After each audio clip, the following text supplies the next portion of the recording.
But Tolkien himself has always fascinated me ever since I had the privilege of attending his lectures on English at Oxford. Dennis Gerrold talked to Tolkien about his writing and his work, about how this epic mythology was created in the mind of a professor of English language. Long before I wrote The Hobbit and long before I wrote this, they had constructed this world mythology. So you had some sort of scheme on which it was possible to work?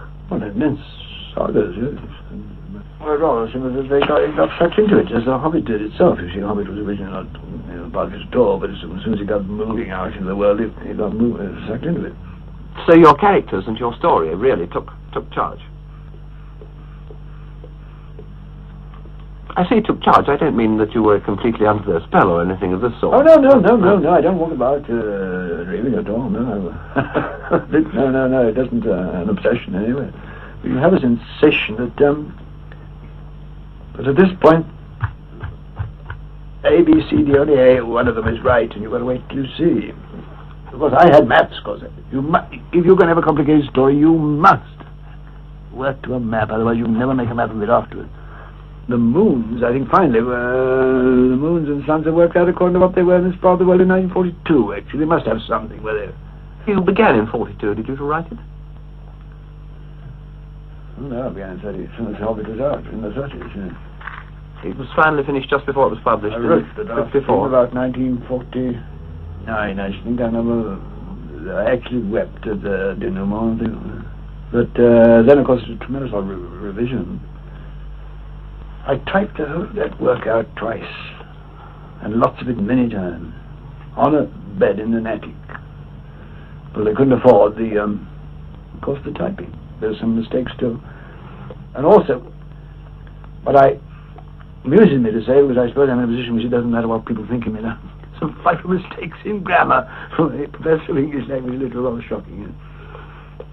I haven't noticed it. There was one where I used bestrode as a past particle of bestride. Well, there's other things like that, yeah. Do you feel any sense of guilt at all that as a philologist, as a professor of English language, with which you were concerned with the factual sources of language, you devoted a large part of your life to a fictional thing? No, I thought it done language a lot of good. Yeah. No, there's quite a lot of linguistic wisdom in it. I don't feel any guilt complex about the Lord of the Rings. Have you a particular fondness for these comfortable, homely things of life that the shower embodies? You know, home and pipe and fire and bed, the homely virtues. Haven't you? Haven't you, Professor Yes, Tolkien? of course, yes. You have a particular fondness then for hobbits? That's what I feel at home. The Shire is very like the kind of world in which I first became aware of things. Very like. Which was perhaps more poignant to me because I wasn't born in it. I was born in Bloemfontein, South Africa. I was very young when I got back, but at the same time, it bites into your memory and imagination, even if you don't think it has. If your first Christmas tree is a wilting eucalyptus, and if you're normally troubled by heat and sand, then to have, just at the age of imagination is opening out, suddenly find yourself in a quiet Warwickshire village. I think it engenders a particular love of what you might call central, midland, English countryside based on good waterstones and elm trees and small, quiet rivers and so on. And, of course, sort of rustic people about. At what age did you come to England? I suppose when I was only about 3.5. Pretty poignant, of course, because you see, one of the things why people say they don't remember is because it's like constantly photographing the same thing on the same plate. Slight changes simply make a blur. But if a child's had a sudden break like that, it's conscious. What it tries to do is to fit the new memories onto the old. I've got a perfectly clear, vivid picture of a house, but I now know that it's a beautifully worked out pastiche of my own home in Bloemfontein and my grandmother's house in Birmingham. Because I can still remember going down the road in Birmingham and wondering what had happened to the gallery, what had happened to the balcony. So constantly I do remember things extremely early. I can remember bathing in the Indian Ocean when I was not quite 2, and I remember it very clearly. Frodo accepts the burden of the ring, yeah. and he embodies, as a character, the virtues of long-suffering and perseverance, and by his actions, one might almost say, in the Buddhist sense, he acquires merit. He becomes, in fact, almost a Christ figure. Why did you choose a halfling, a hobbit, for this role? I didn't do much choosing. I wrote the Hobbit, you see. All I was trying to do in the role was to carry on from the point where the Hobbit left off. Whenever I got hobbits on my hands, didn't I? Indeed, but there's nothing particularly Christ-like about Bilbo. Oh, no. No? But in the face of the most appalling danger, he struggles on and continues, and wins through. But that seems... Well, I thought it was more like an allegory of the human race. I've always been impressed. We are here, surviving because of the indomitable courage of quite small people against impossible odds. Jungles, volcanoes, wild beasts. They struggle on, almost blindly in a way. I thought that conceivably Midgard might be Middle-earth or have some connection. Oh, yes, they're the same word. Most people have made this mistake, thinking Middle-earth is a particular kind of Earth or is another planet, and in the science fiction sort. But it's simply an old-fashioned word for this world we live in, as imagined surrounded by the ocean. It seemed to me that Middle-earth was, in a sense, as you say, this world we live in. But this world we live in at a different era. Oh, no, at a different stage of imagination, yes. Did you intend, in The Lord of the Rings, that certain races should embody certain principles? The elves, wisdom, the dwarfs, craftsmanship, men, husbandry and battle, and so forth? Didn't intend it, but when you've got these people on your hands, you've got to make them different, haven't you? Well, of course, as we all know, ultimately, we've only got humanity to work with. It's the only clay we've got. We should all, or at least large part of the human race, would like to have greater power of mind, greater power of art, by which I mean that the gap between the conception and the power of execution should be shortened. We should like that, and we should like, of course, longer time, if not indefinite time, which to go on knowing more and making more. Well, therefore, we make the elves immortal in a sense. I had to use immortal, but I didn't mean that they were eternally immortal, merely that they are very longeval, and their longevity probably lasts as long as the inhabitability of the earth. The dwarves, of course, quite obviously, couldn't you say in many ways they remind you of the Jews? All their words are Semitic, obviously, constructed be Semitic. The hobbits are just rustic English people, made small in size because it reflects the general small reach of their imagination, but not the small reach of their courage or latent power. This seems to me one of the great strengths of the book, amid this enormous conglomeration of names. One doesn't get lost. At least after the first reading, after the second reading of the book. Well, it doesn't need any extra. I'm very glad you told me, because I gave a great deal of trouble. Well, one must, you see. Also, of course, gives me great pleasure. A good name. I always, in the writing, always start with a name. Give me a name and it produces a story, not the other way about, normally. Of the languages you know, which were the greatest help to you in writing The Lord of the Rings? Oh, no. Yes. No, of the sort of modern language, I should have said that Welsh was always attracted to me by its style and sound more than any other. Even though I first only saw it on coal trucks. I always wanted to know what it was about. It seems to me, certainly, that the music of Welsh comes through in the names you've chosen for mountains and for places in general. Yes. Do you acknowledge this? Yes. Very much. But a much rarer, but very potent influence on myself has been Finnish. Is the book to be considered as an allegory? No. I just like allegory whenever I smell it. Do you consider the world declining as the third age declines in your book? And do you see a fourth age for the world at the moment? Our world? Well, the person of my age, you see, is exactly the kind of person who's lived through one of the most quickly changing periods of narrative history. Surely never been in 70 years so much change. There's an autumnal quality throughout the whole of The Lord of the Rings. In one case, a character says the story is continuing, but I seem to have dropped out of it. Yes. However, everything's declining and it's fading, at least towards the end of the third age. Every choice tends to the upsetting of some tradition. Now, this seems to me to be somewhat like Tennyson's "The old order changeth, yielding place to new, and God fulfills himself in many ways." Where is God in The Lord of the Rings? You mentioned once or twice. Is he the one above the elder? The one. Are you in fact a theist? Oh, I'm a Roman Catholic. Devout Roman Catholic, yes. Do you wish to be remembered chiefly by your writings on philology, on other matters, or by The Lord of the Rings and The Hobbit? shouldn't have thought there's no situation. If I remember at all, it'd be about the Lord of the Rings, I'd take it. It won't be rather like case of Longfellow, won't it? People remember Longfellow wrote Hiawatha and perhaps one or two. They quite forget he was a professor of modern languages. So without horn or harp or music of men's voices, the great ride into the east began, which the songs of Rohan were busy for many long lives of men thereafter.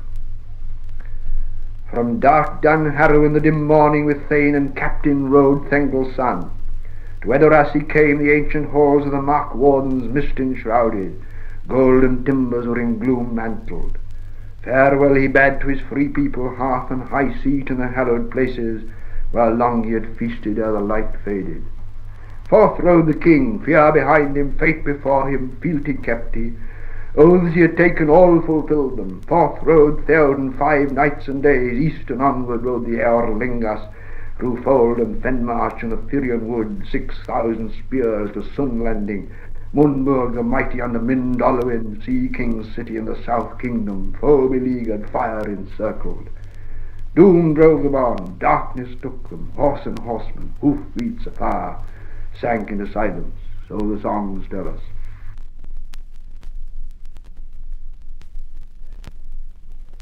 Then, since we must look for fell deeds and the need of all our strength, said Eomer, I counsel that we rest now, and set out hence by night, and so time our going if we come upon the fields when tomorrow is as light as it will be, or when our Lord gives the signal. To this the king assented, and the captains departed, but soon Elfhelm returned. The scouts have found naught to report beyond the grey wood, lord, he said, save 2 men only, 2 dead men and 2 dead horses. Well, said Eomer, what of it? This, lord, they were errand riders of Gondor. Hiragon was one, maybe. At least his hand still clasped the red arrow, but his head was hewn off. And this also, it was seen by the signs that they were fleeing westward when they fell. As I read it, they found the enemy already on the outwall, or assailing it when they returned, and that would be 2 nights ago, if they used fresh horses from the posts, as is their wont. They could not reach the city, and they turned back. Alas, said Theoden, then Denethor has heard no news of our riding, and he will despair of our coming. Need brooks no delay, yet late is better than never, said Eomer. And mayhap in this time shall the old saw be proved truer than ever before, since men spoke with mouth. It was night, and either side of the road the hosts of Rohan was moving silently. Now the road, passing about the skirts of Mindolluin, turned southward. Far away and almost straight ahead there was a red glow under the black sky, and the sides of the great mountain loomed dark against it. They were drawing near the Ramas of the Pelennor, but the day was not yet come. The king rode in the midst of the leading company, his household men about him. Elfhelm's Eored came next, and now Merry noticed that Dernhelm had left his place and in the darkness was moving steadily forward, until at last he was riding just in rear of the king's guard. There came a check. Merry heard voices in front speaking softly. Outriders had come back who had ventured forward almost to the wall. They came to the king. There are great fires, lord, said one. The city is all set about with flame, and the field is full of foes. But all seem drawn off to the assault.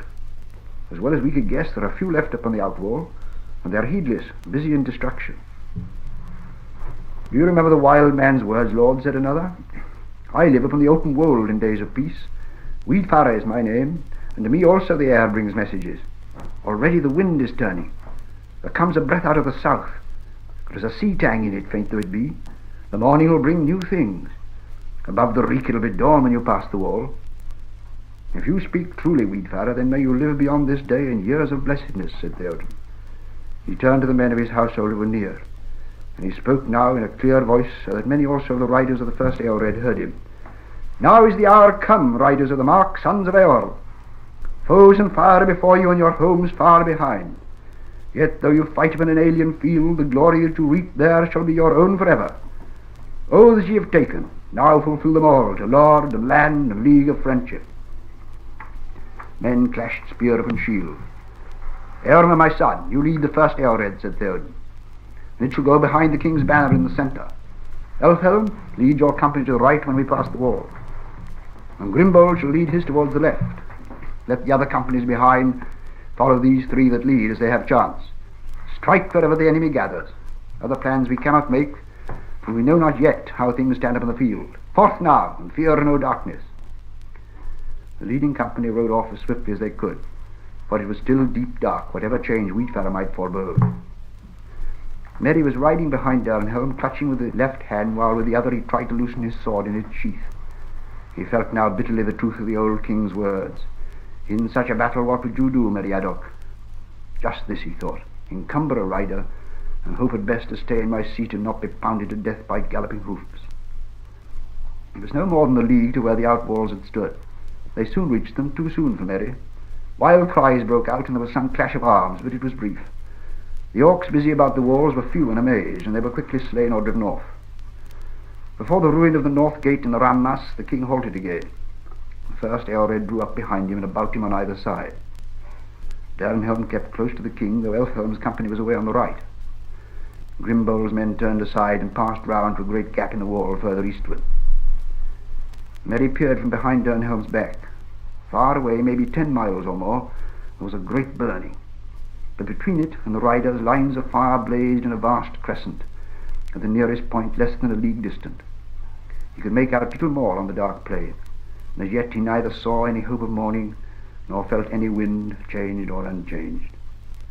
Now silently the host of Rohan moved forward into the field of Gondor, pouring in slowly but steadily like the rising tide through breaches in a dike, with men of thought secure.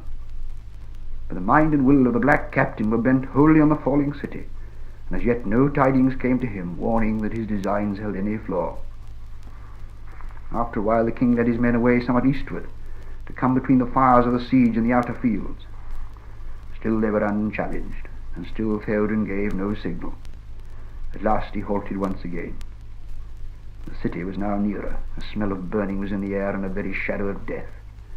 The horses were uneasy, but the king sat upon Snowmane, motionless, gazing upon the agony of Minas Tirith, as if stricken suddenly by anguish or by dread. He seemed to shrink down, cowed by age. Merry himself felt as if a great weight of horror and doubt had settled on him. His heart beat slowly. Time seemed poised in uncertainty.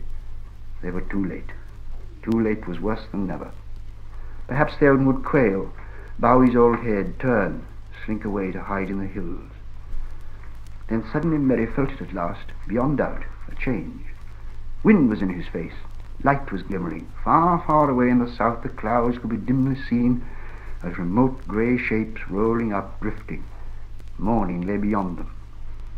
But at that same moment there was a flash, as if lightning had sprung from the earth beneath the city. For a searing second it stood dazzling far off in black and white, its topmost tower like a glittering needle. And then as the darkness closed again, there came rolling over the fields a great boom. At that sound the bent shape of the king sprang suddenly erect. Tall and proud he seemed again, and rising in his stirrups he cried in a loud voice, more clear than any there had ever heard a mortal man achieve before, "Arise, arise, riders of Theoden! Fell leads awake, fire and slaughter! Spear shall be shaken, shield be splintered, sword day, red day, ere the sun rises! Ride now, ride to Gondor!" With that he seized a great horn from Guzlaf his banner-bearer, and he blew such a blast upon it that it burst asunder. And straightway all the horns in the host were lifted up in music, and the blowing of the horns of Rohan in that hour was like a storm upon the plain, and a thunder in the mountains. Ride now, ride to Gondor! Suddenly the king cried to Snowmane, and the horse sprang away. Behind him his banner blew in the wind, white horse upon a field of green, but he outpaced it. After him thundered the knights of his house, but he was ever before them. Eomer rode there, the white horse-tail on his helm floating in his speed, and the front of the first Eored roared like a breaker foaming to the shore, but Theoden could not be overtaken. Fey he seemed, nor the battle fury of his fathers ran like new fire in his veins. And he was borne upon Snowmane like a god of old, even as Orome the Great in the battle of the Valar when the world was young. His golden shield was uncovered, and lo, it shone like an image of the sun, and the grass flamed into green above the white feet of his steed. For morning came, morning, and a wind from the sea, and darkness was removed, and the hosts of Mordor wailed, and terror overtook them, and they fled and died, and the hoofs of wrath rode over them. And then all the host of Rohan burst into song, and they sang as they slew, for the joy of battle was on them, and the sound of their singing that was fair and terrible came even to the city. No few had fallen, renowned or nameless, captain or soldier. for it was a great battle, and a full account of it no tale has told. So long afterward a maker in Rohan said in his song of the mounds of Mordor, we heard the horns in the hills ringing, the swords shining in the south kingdom. Steeds went striding to the stoning land as wind in the morning. War was kindled. There Theoden fell, Fengling mighty, to his golden halls and green pastures in the northern fields, never returning, high lord of the host. Harding and Guthlaf, Dunher and Darwin, a doughty Grimbold, Herifarra and Herubrand, Horn and Fastred fought and fell there in a far country. In the mounds of Mundburg and a mould they lie with their league fellows, lords of Gondor. Neither Hyrloin the fair to the hills by the sea, nor Forlong the old to the flowering vales, ever to Arnach to his own country returned in triumph, nor the tall bowmen Derufin and Duilin to their dark waters, mirrors of Morthon on the mountain shadows. Death in the morning and a day's ending, lords took and lowly. Long now they sleep under grass in Gondor by the great river. Grey now as tears, gleaming silver, red then it rolled, roaring water. Foam dyed with blood flamed at sunset. As beacons mountains burned at evening, red fell the dew in Ram Masechor.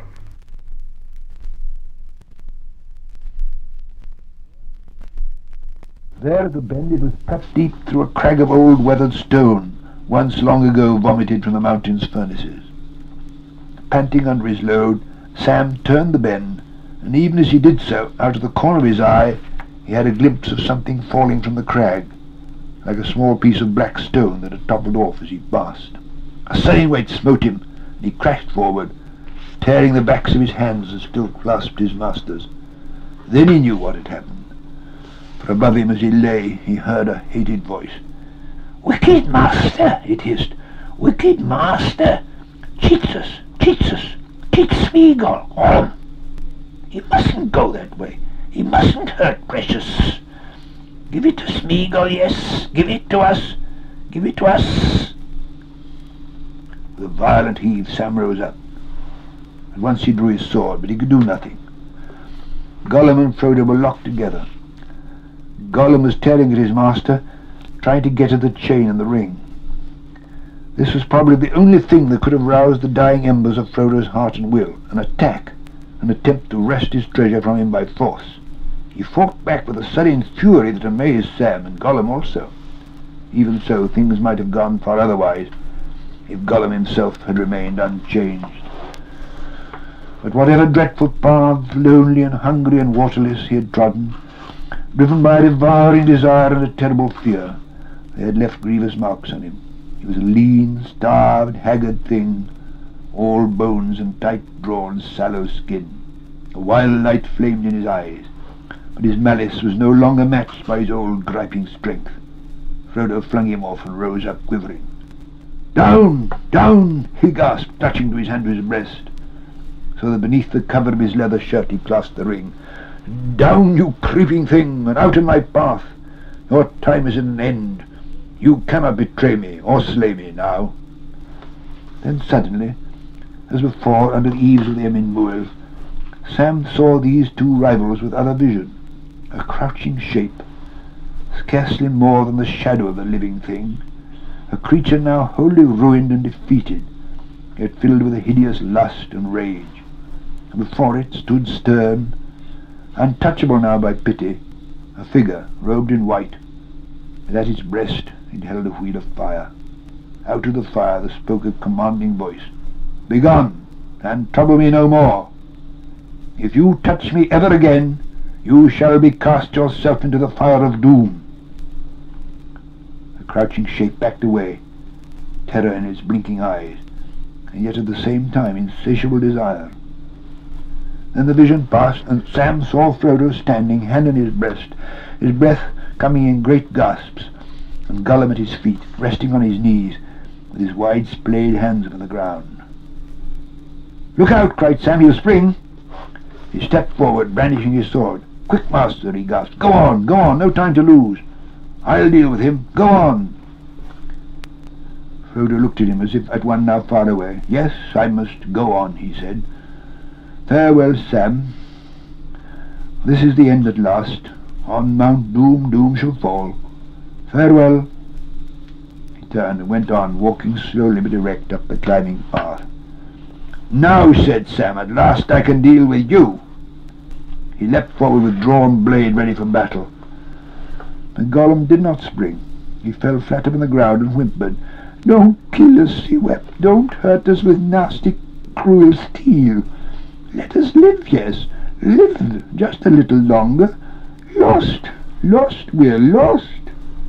And when precious goes, we'll die, yes, die into the dust." He clawed up the ashes with half his long, fleshless fingers. "Dust," he hissed. Sam's hand wavered. His mind was hot with wrath and the memory of evil. It would be just to slay this treacherous, murderous creature, just and many times deserved. Also, it seemed, the only safe thing to do. But deep in his heart there was something that restrained him.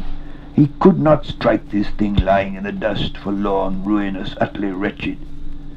He himself, though only for a little while, had borne the ring, and now dimly he guessed the agony of Gollum's shrivelled mind and body, enslaved to that ring, unable to find peace or relief ever in life again. But Sam had no words to express what he felt. "Oh, curse you, you stinking thing," he said. "Go away, be off. I don't trust you, not as far as I could kick you, but be off, or I shall hurt you, yes, with nasty, cruel steel." Gollum got up on all fours and backed away for several paces, and then he turned, and as Sam aimed to kick at him, he fled away down the path. Sam gave no more heed to him. He suddenly remembered his master. He looked up the path and could not see him. As fast as he could, he trudged up the road. If he had looked back, he might have seen, not far below, Gollum turn again, and then, with a wild light of madness glaring in his eyes, come, swiftly but warily, creeping on behind, a slinking shadow among the stones. The path climbed on. Soon it bent again, and with a last eastward course passed in a cutting along the face of the cone, and came to the dark door in the mountainside, the door of the Sammath Naur.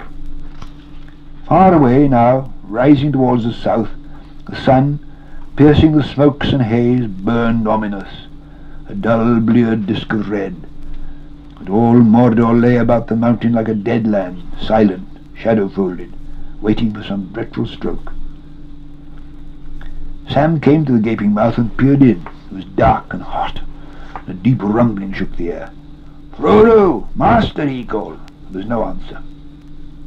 For a moment he stood, his heart beating with wild fears, and then he plunged in. A shadow followed him. At first he could see nothing. In his great need he drew out once more the phial of Galadriel, but it was pale and cold in his trembling hand, and threw no light into that stifling dark. He was come to the heart of the realm of Sauron, and the forces of his ancient might, greatest in Middle-earth. All other powers were here subdued.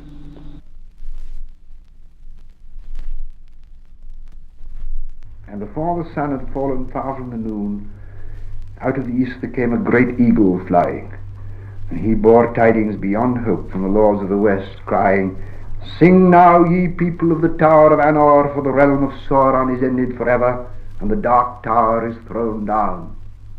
Sing and rejoice, ye people of the Tower of God, for your watch hath not been in vain, and the black gate is broken, and your king hath passed through, and he is victorious.